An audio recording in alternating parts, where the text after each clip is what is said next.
Right, it's an amazing moment this evening on BBC Introducing, because joining me is possibly the most high-profile guest I've ever had the pleasure of interviewing, with over 1 million subs, in fact 1.3 million subs on YouTube, and someone who has always been really passionate about music and a really talented singer, the one and only Emma BLACKERY. Emma, how's it going? Thank you for having me. What a lovely introduction. Well, you know, I feel like I had to do it because I think, you know, for me, actually, media, YouTube was the first place I entered that back in like 2013, making rubbish videos before I started radio.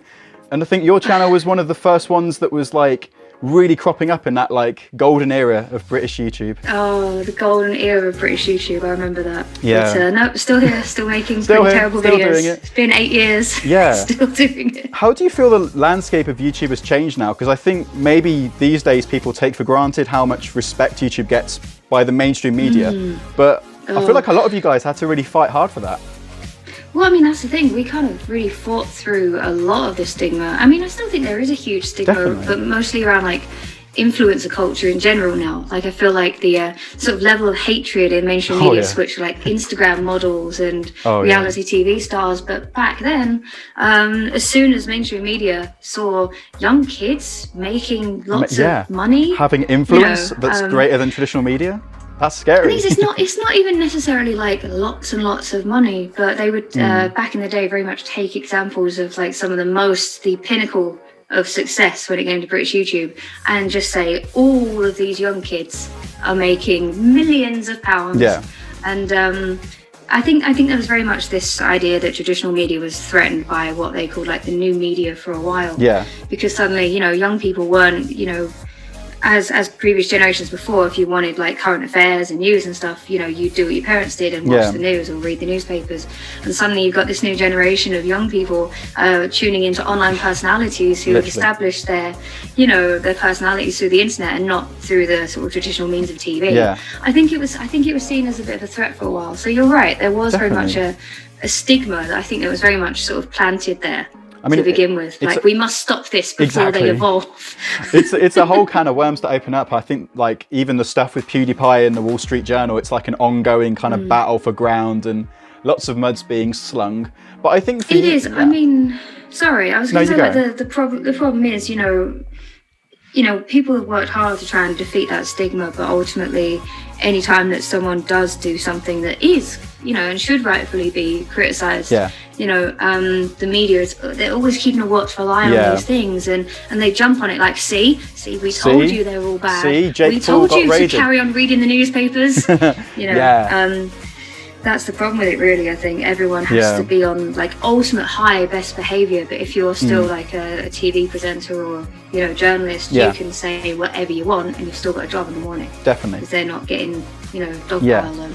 But I think for you, the singing has always been something that's quite central for you. It's not like, I think some YouTubers, they do think, oh, I've got this big audience now, what kind of content can I make to get out for them? But singing always, you know, I knew you were passionate about that. So how was that transition for you, you know, going from someone with a big online following, a big active audience, to then trying to operate in the industry? And I mean, we know from the video you posted recently, it wasn't all sunshine, rainbows, you know, major label deals. No, there certainly are some pitfalls. But I mean, to begin with, I've been in like local bands back when I was living in my hometown of Essex, like back in like 2010, 2011. They didn't work out. It turns out I'm there as a lone worker, if you know what I mean. That's the polite way of saying you're a difficult madam sometimes, I think. But basically, like, I then released like my first ever EP on Bandcamp, which is a website for independent artists to use. And then I wanted to film my own music video, so I started my YouTube channel up. And then over time, I started making videos more based on my personality than my music, because that's what other people were doing, and I really looked up to people doing that.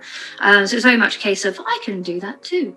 And then it was around the summer of 2013, I think I was talking with someone, you know, who was also making YouTube videos, and they said, well, you wanted to make music, like you are doing really, really well on YouTube right now. Like, why aren't you taking this opportunity and making music? And, it was something that I kind of put off for a while because I was just chasing this path of like, well, this is working for me, and I'm happy with this. And I kind of put this like lifelong passion to the side temporarily. So making that jump back into music only now with an audience was quite nerve-wracking, because like you said, there is this, again, another stigma of content creators that do well, and then suddenly now they've got like their own like merch apparel sites, and they've got their rap videos, and they're doing boxing matches, and it's like I wonder who you're talking about there. I have no idea. But I very much tried to say to people, like, my music has always been like first and foremost for me. But because most people had found me not through those means, there was still quite a bit of convincing that I had to do. But I would say that there was less convincing that needed to be done back then as opposed to now, because, as I said, so many people now do this, I've launched this, I've launched that. I think there was like a Big Brother style like reality TV show with YouTubers on the other day, and I think because of all these little sort of subplots that people have done in order to just sort of keep their name out there and generate a bit more money, now it's very much like if I had just been making comedy videos for the last 8 years and then said to people, oh, by the way, I've always been a musician, I think I'd have a harder time convincing people that that was the truth. Yeah, definitely, without a doubt. But you got this opportunity to make your debut album, Villains, and it must have been like an amazing chance. In terms of the actual like sound of it, I think it's kind of synth poppy, maybe is the best way I'd say it. The bands, I think you're a fan of the 1975 and Dirty Hit. 1975, maybe? Churches were a big influence. Kind of Taylor Swift was a huge influence. Katy Perry, back for like around like the Prism era, was a really big influence. Of course. Just back when pop, to me personally, like it was my sort of favourite style of pop, where it was just like really light-hearted and fun, sort of like what Little Mix do now. I think Little Mix is a perfect example of pop that is just still really feel good and really happy. Basically just it was an amazing opportunity, and I have no regrets of making that album. I love it dearly to this day. I'm still so proud of it, and being able to write those songs from scratch. I wrote most demos for it on my phone on a little app where you put beats in, and I'd be doing that on the train journeys that I had to take, and having that sort of creative input like from start to finish is fantastic. There was certainly some trials and tribulations that went along with it. Certainly some things that I would do differently now, for sure. I find it really funny because I was listening back to, I think it was Villains actually, and looking at the single and the way it sounded, it's almost like the language you're using reminded me a bit of Billie Eilish now. But it's weird because you were doing that, like, obviously it's not a correlation, but it's almost like I guess the style of it does seem like in a lot of ways I can listen to that album from 2018 and think, oh, I can see that sound and that style is actually really successful now. I think when I wrote that, the building blocks of that sound had already been created. I think I was very inspired by the sound of Halsey's debut album. Yeah, of course. There was Lorde as well, Lana Del Rey. That sort of foray into like that alternative pop, as they called it. Women using like the deeper, lower register of their voice, and just trying to create this like dark, mysterious kind of sound. But like I said, I think like the building blocks were already there, and then just as my album was being released, like it was really, really being established as a sound that people were really, really enjoying. So I think I was just part of the natural progression. But I'm happy to talk to Billie Eilish at any point. And discuss, If you want to collab, Billie, Emma's DMs, they're open. Fine, but obvious original pioneer of I think like the experience you had, and it makes me think, looking at an artist like Billie Eilish, who was successful with creative control, hopefully now for artists you can retain that, because from what I understand out of your video, the control wasn't always with you, and maybe it's a surprise for some people that even someone who had a platform like you was able to be almost taken advantage of in that way. Never mind a new artist who's naive. I wrote every song on the album, and when it came to like the actual instrumentation process, I had full control of that. It became more about ideas that were being put forward in terms of like visuals, perhaps. I had a stylist on board. I looked very different during that era. There were the music videos I think I would do very differently now. I think I would perhaps try and have a little bit more input as to like the final look of those.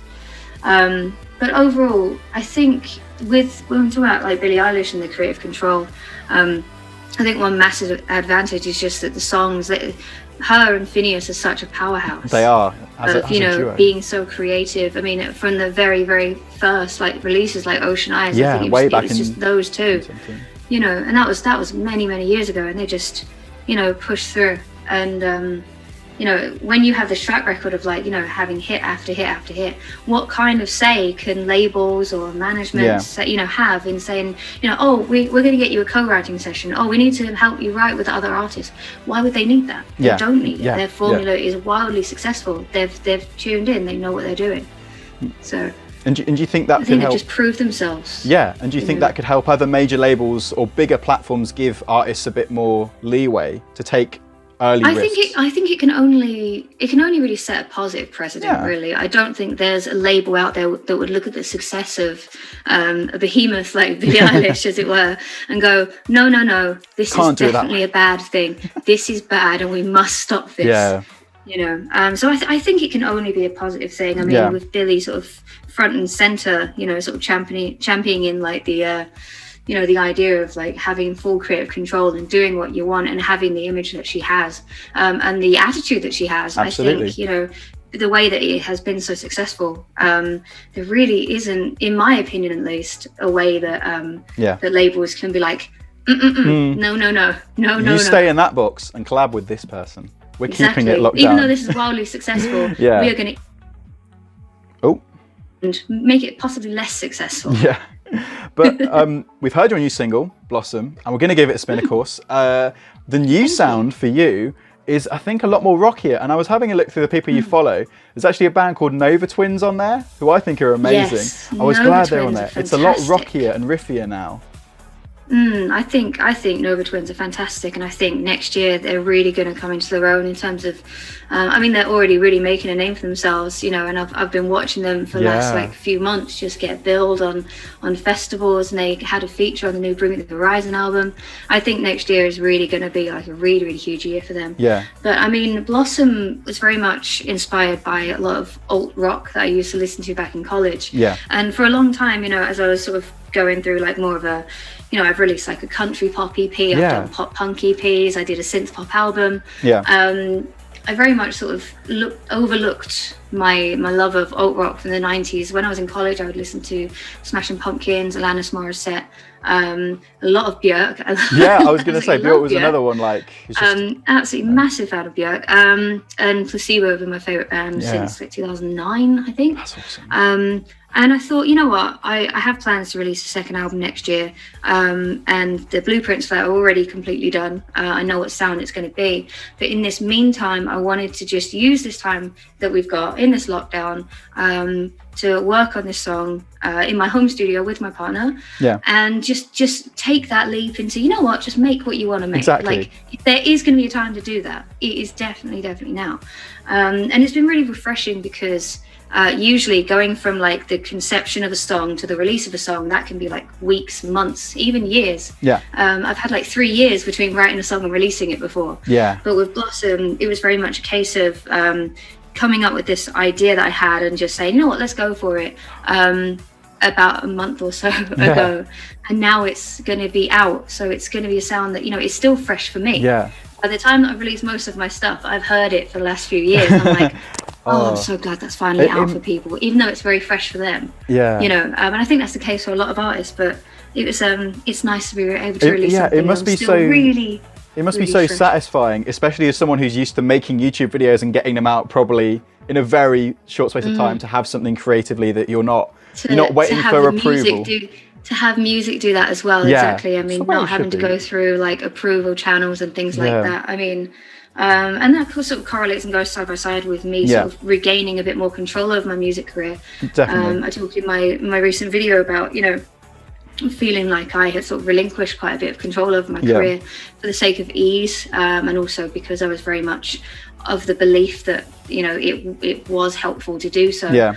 But over the last few months or so, I've been working really hard to regain control over things, to ask questions, and to set this precedent that, like, you know, moving forward, I want to have more control over everything from start to finish. I want to know what's going on and ask the questions now, as opposed to ask them, like, why did this happen a few months down the line? Yeah. So and it's real good. In terms of those difficulties with the first album, how has that changed your perspective on being an artist? Because you talked about that experience touring on a first album, and it's something I feel passionately about, because I see so many artists get exploited by so many parts of the industry. Like, I think there's a big problem with radio pluggers at the moment, and I think you actually alluded to it in the video, the amount of money you can pump into apparently trying to get a play on a radio station, never mind actually getting one on a playlist.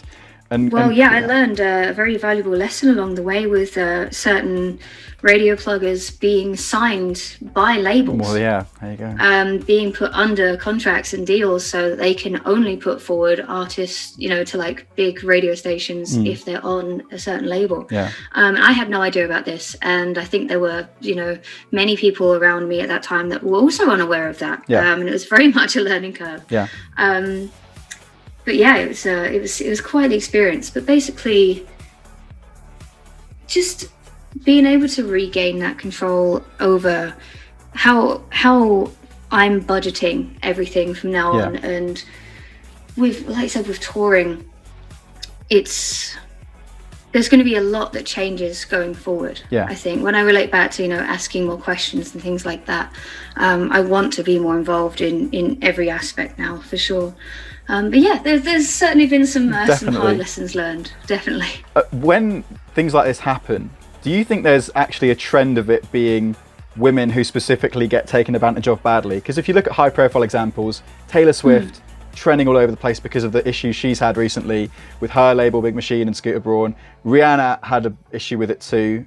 Like, is there a reason it's often weighted in an unfair way? You know, I'm not too sure about that, because ultimately I can only speak from my own experience, and I don't know everybody's intentions. I don't know if me saying, you know, oh, it does seem like women are more exploited, I don't know if that is saying something that may not be true about the people exploiting them. I think exploitation can be genderless in some situations. For example, I found out through making my video, through the comments I received, that when they first started out, Queen were exploited very badly. Oh, really? They had a song on their album from 1975, I think, called Death on Two Legs. And it was written about their former manager who, you know, spent all of their money and sort of took off with it, and they weren't seeing any of the money that they were generating. And that was happening 40 years ago, you know, to Queen. So I think it's less about like gender specifics of who is being exploited, and the focus should be on the people doing the exploiting. I think that's the door that needs to be blasted wide open with this. I think artists for a very long time have been quite afraid to speak up about it, because once you start speaking up in the music industry, there's this fear that, you know, as I've learned recently through my video, it travels very, very fast in the music industry. I've had people get back in contact with me who I haven't had contact with in many months and years, saying, oh, I saw your latest video, and I'm just like, how? You know, and it turns out it's just word of mouth, because so many people in the music industry have gone through the same things and they haven't spoken about it publicly, or they don't have the platform that I fortunately have. You know, it's been seen throughout the music industry, you know, on many tiers, from Taylor Swift to like people that I've worked with. And it's brought a lot of people together saying, I've been through this. And I think that needs to be talked about more, and the more we talk about it, the more we can hopefully eradicate this happening. Yeah, it really shocks me, because it's like whenever I tweet something about, oh, I heard that a plugger went to an indie band I know and said to them, if you give me £1,500, I might be able to get you a track on Radio 1. And then all these other bands are like, I've heard that, that's happened to me. And it's crazy. Yeah, well, there you go, exactly. And literally. I don't know why it's a culture that's kind of tolerated as much as it is. I guess it's friends. When your approach, you know, when a plugger approaches an artist and says, you know, give me this money and I may be able to do it. I'll do my best. Yeah, I'll see what I can do.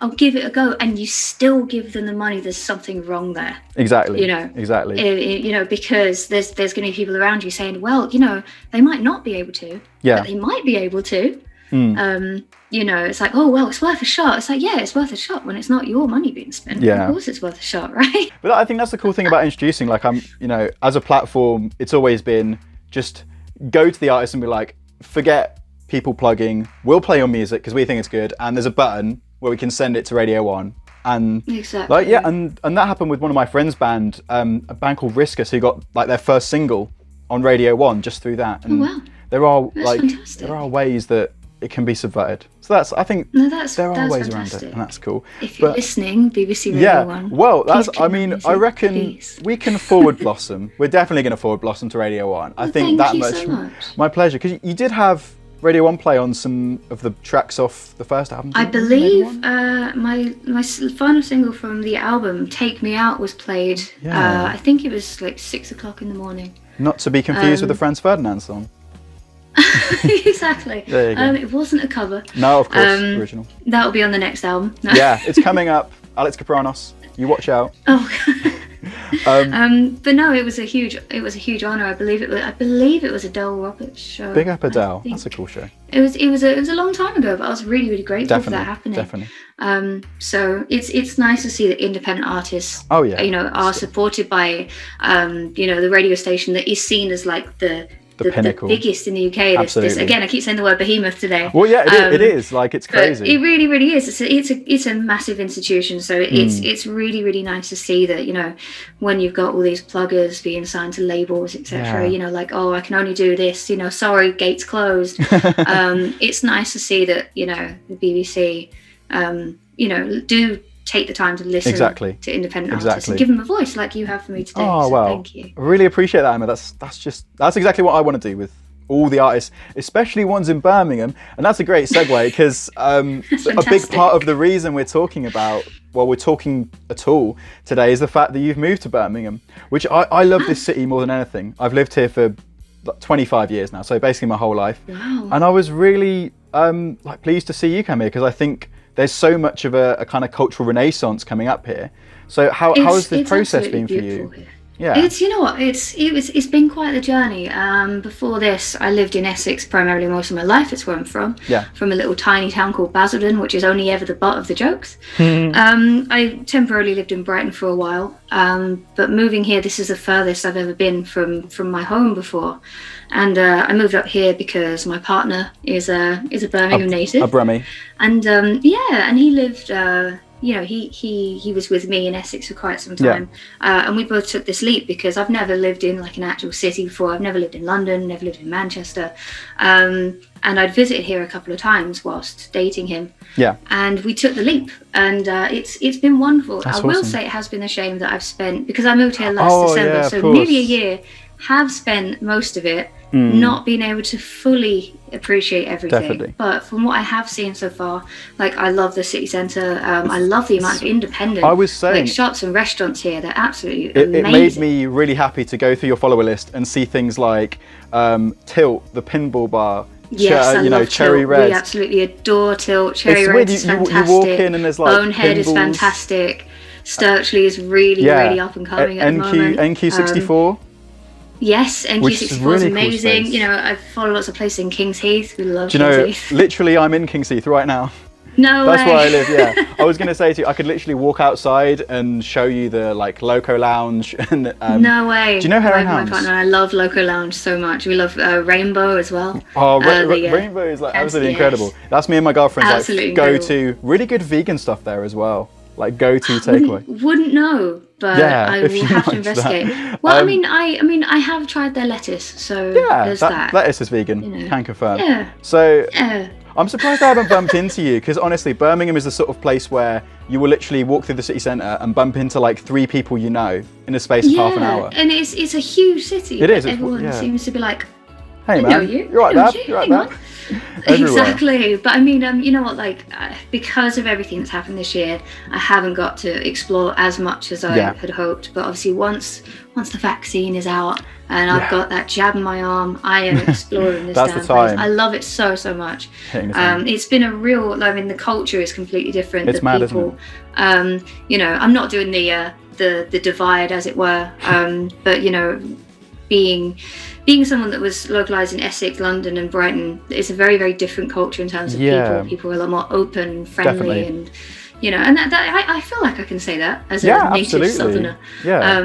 But I mean, when I used to live in Essex, I used to be like, oh yeah, Birmingham up north, or the northern. And anyone I spoke to was like, it's not the north, it's not the north, it's the Midlands. We're in the middle, it's the Midlands. And now, whenever I hear it, I'm just like, it's not. Come on, you get defensive. That's what happens. I get really defensive. It's like it's become my hometown now. I get so defensive. Whenever I saw like an advert for a bank, I think once, and it was like whether you're north, south, east, or west, and you're like, or what the bit in the middle.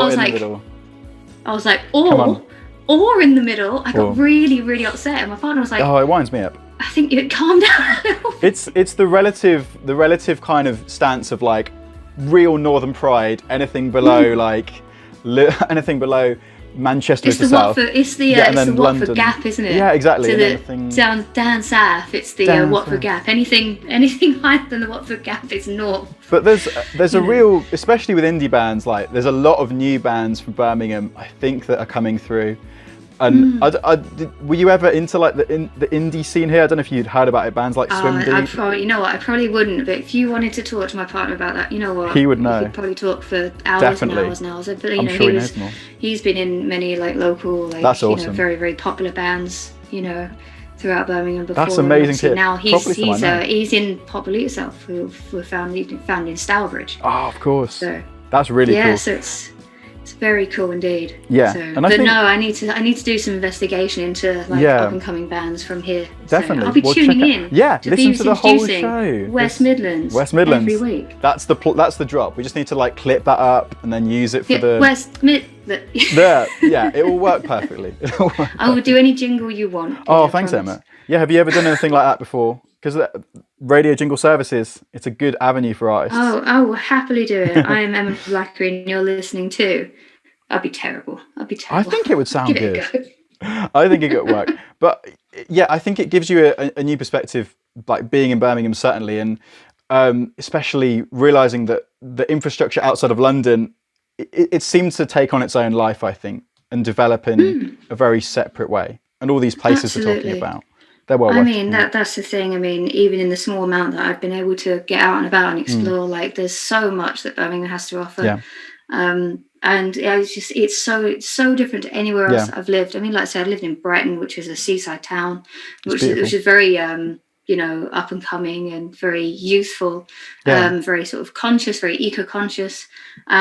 But being in Essex, less so where I lived. But here it's just everything is just so warm, and it's, you know, there's a real integration of cultures, and everyone is respected and celebrated. And definitely, it's genuinely like nothing I've ever seen before, and it's wonderful. It's amazing to hear. But I do know that, like, from watching your videos when your dad would, you know, come on to the screen, clearly being from Essex is like such an important part of your identity. So was it difficult at the start, maybe being a bit further away from that? There's a lot of Essex Pride. I mean, when I was younger, I used to want to get the Essex flag tattooed on me, which is like it's a shield with 3 swords on it. I did not know there was one. I think I had a friend from Essex who started a record label called 3 Swords Music. Wow. There's such a Essex Pride. But, you know, it's not always...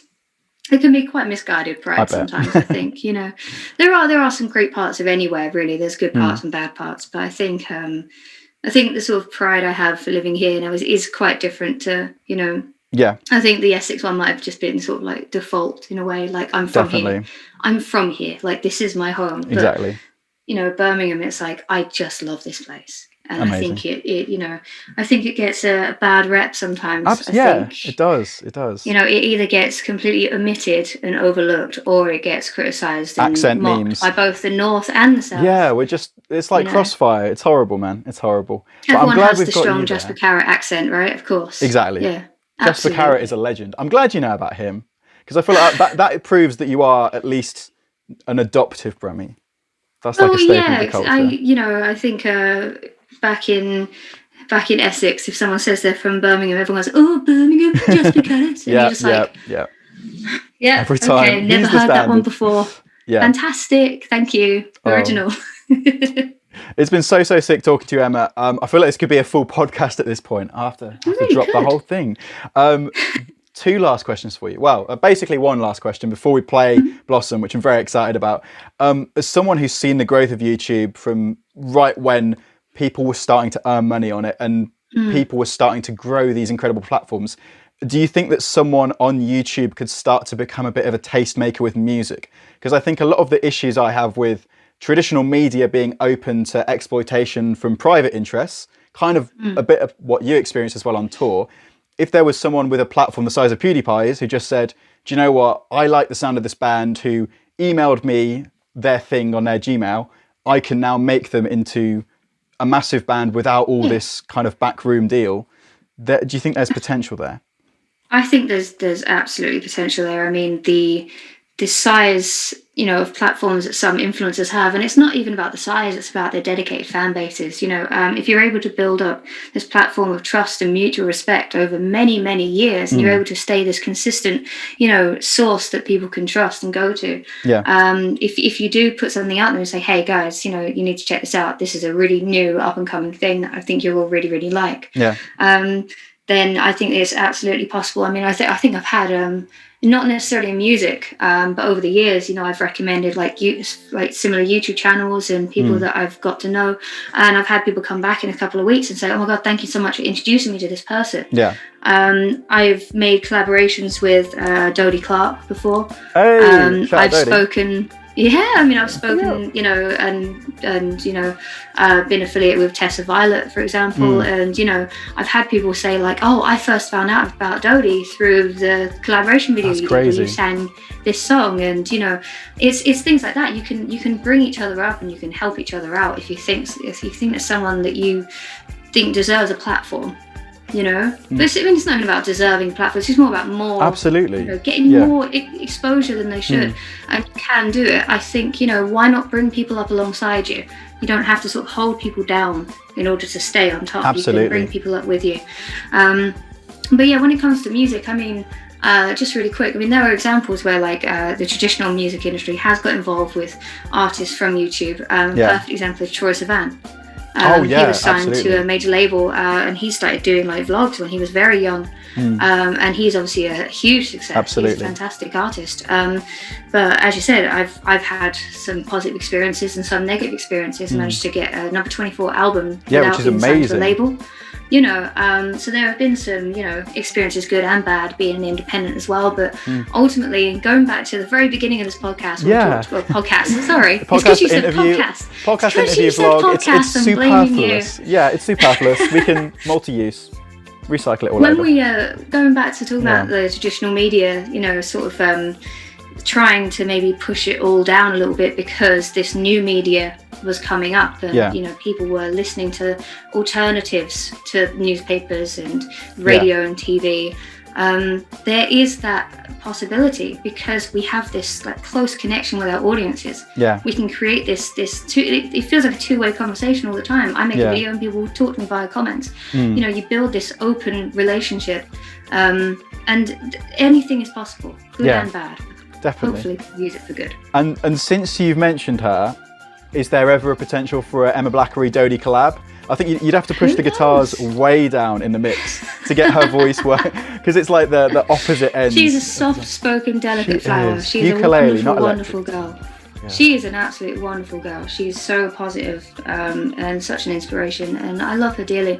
Perhaps one day in the future. I mean, our genres very much they don't really intertwine, as it were, but they're very different. But there could come a time where it happens. You can never say never in this industry. I'm pretty sure there's a Dodie song called Intertwined, so I think her whole fan base just exploded. Was that there? You go. I was like, is she doing that? It is, Oh yeah. I will never miss a pun on radio. That's the first day they get you in. They're like, right, Puns 101. That's puns. But He likes puns. Emma Blackery, this has been an incredible experience. Like, definitely one of the best interviews I've ever done.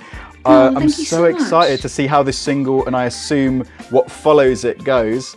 Would you like to introduce you. Blossom on BBC Introducing in the West Midlands?